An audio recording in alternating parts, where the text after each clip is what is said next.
प्रौढ प्रताप पुरंदर क्षत्रिय कुलावतंस सिंहासनाधीश्वर राजाधिराज योगीराज श्रीमंत योगी श्री श्री श्री छत्रपती शिवाजी महाराज की स्वराज्य रक्षक छत्रपती संभाजी महाराज की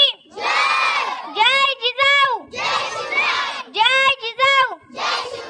छत्रपती शिवाजी महाराजांच्या पदस्पर्शाने पावन झालेल्या या भूमीत मला शिवरायांविषयी माझे मनोगत व्यक्त करण्याची संधी दिली त्याबद्दल आयोजकांचे आभार. महाराष्ट्राचे आदिदैवत भूपती नृपती पृथ्वीपती परमप्रतापी प्रकल्प जगविख्यात विश्ववंदनीय राजाधिराज योगीराज श्रीमंत छत्रपती शिवाजी महाराजांना जिजाऊच्या लेखीचा मानसमुद्र छत्रपती शिवाजी महाराज के शब्द कानावर पडतात, ज्यांच्या मुखातून जय बाहेर पडते, रक्त सळसळते, छाती अभिमानाने फुगते, अंगात सरकन काटा येते, अशा मराठमोळ्या बंधू आणि भगिनींनो, मी ज्ञानेश्वरी देवदास लगडाच मी ते एका अशा महान पुरुषांची गाथा उलगडणार आहे ज्यांचा मला तुम्हालाच नाही तर संपूर्ण देशाला अभिमान आहे. विजयसारखी तलवार चालून गेला, निधड्या छातीने हिंदुस्थान हलून गेला, वाघ नख्याने अफजल खानाचा कोथळा फाडून गेला, स्वर्गात गेला ज्याला देवी देवतांनी झुकून मुजरा गेला, समर्थ मराठा शुभ होऊन गेला, समर्थ मराठा शुभ होऊन गेला. आज या मातीमध्ये जन्म घेतलेल्या मुलाला सांगावे लागत नाही की छत्रपती शिवाजी महाराज कोण होते, कारण जनताच इथली माती त्यांच्या मनामध्ये छत्रपती शिवाजी महाराज नाव करून ठेवते.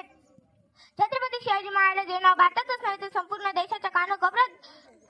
सर्वत्र पसरलेले आहे. कोण होते ते शिवाजी, असे कोणते काम त्यांनी केले की आजही 350 वर्ष त्यांच्या नावाचा उलटूनही जय जयकार सगळीकडे होतं. इथल्या लोकांना तर सोडाच, पण सह्याद्रीच्या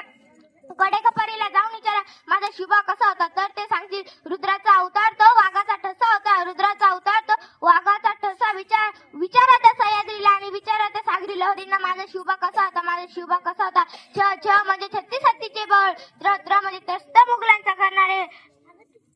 प म्हणजे परत न फिरणारे, ती म्हणजे तिन्ही जगात जाणारे छत्रपती, शी म्हणजे शिस्तप्रिय, वा म्हणजे वाणिज्य, जी म्हणजे जिजाऊचा छावा शिवाजी, म म्हणजे महाराष्ट्राची शान, हा म्हणजे हार न मानणारे, रा म्हणजे रयतेचा राजा